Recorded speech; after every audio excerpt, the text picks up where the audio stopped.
isa kayo sa mga sa mga talagang napigilan Gusto, alam namin marami pa kayong gustong tanungin pero dahil bawal ang probing, parang dapat clarificatory lang. So ano yung pakiramdam na medyo gusto nyong tumodo pero hindi kayo makatodo? Talagang medyo talagang mahirap, no? Kasi talagang kinakailangan tinan mo mabuti kung ito clarificatory question o probing question, no? Talagang okay naman yung aming chairman sapagkat talagang pinipigilan niya na she would like to be fair, no? Ayaw niya naman na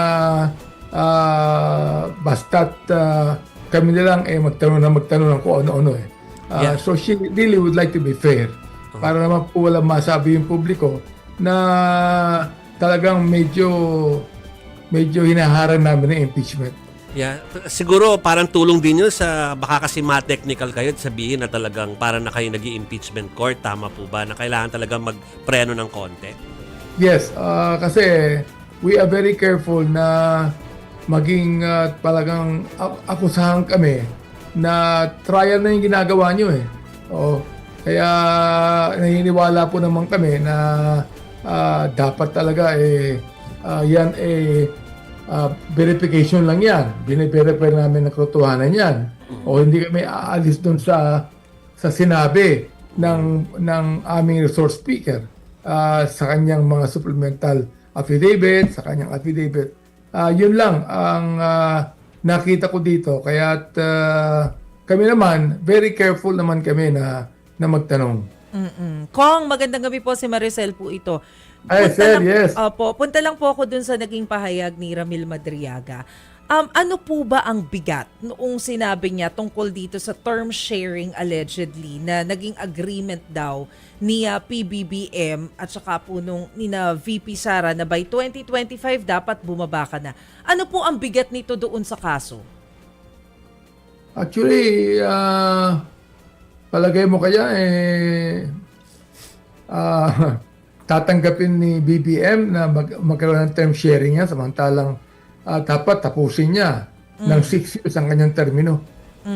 I don't think that the president would accept the term sharing scheme. Pero I mean, ano po yung kinalaman nito doon sa kaso? Is it because merong part doon na may sinasabing another scenario, pwedeng assassination? Yun, kasi sinusubukan ko po siyang i-connect doon sa impeachment na bakit siya importanteng pag-usapan doon sa hearing. Alam mo, yung bang that's the first time I heard na merong tinatawag na agreement sila na pag 2024 na o 2025 mag-resign si BBM, bibigay niya sa Vice President. Palagay ko that would be against the Constitution.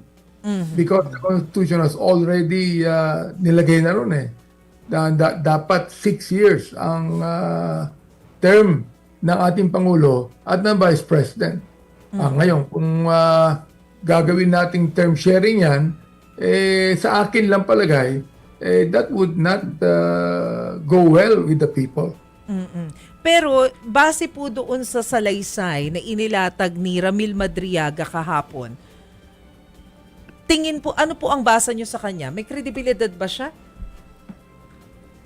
Well, it remains to be seen Alam mo, ang nakakalungkot nga laang, hindi nagpunta ang Vice President. She could have answered all the allegations one by one. Sapagkat nakita ko naman na napakaraming ni-reveal si Madriaga, especially sa kanyang supplemental affidavit. Nakita nyo na there are people that he mentioned. Yung mga tao na mention niya, yung painting na binigay niya, yung mga bangko kung saan nagdeposito ng pera, yung 25 million na binigay sa kanya para bumili ng mga motorsiklo, and I even asked him, ikaw ba ay makapagbibigay ng ORCR sa lahat ng mga yan? Sabi niya, yes, magbibigay ako. Ibig sabihin, mahirap ding pabulaanan yung kanyang sinabi. One by one yan. Ilan niya? More than 70 sa numero na binanggit niya na kinakailangan pabulaanan ng ating Vice President. O especially, may mga picture pa na inilabas na nagbibigay siya si Vice President, nagbibigay ng flag kay Madriaga. O pangalawa, mayroon pang greeting ng birthday si Vice President kay Madriaga. So, yun lang sinabi na hindi na walang kinalaman at hindi kilala ni Vice President si Madriaga, paano niya pabubulaanan yan?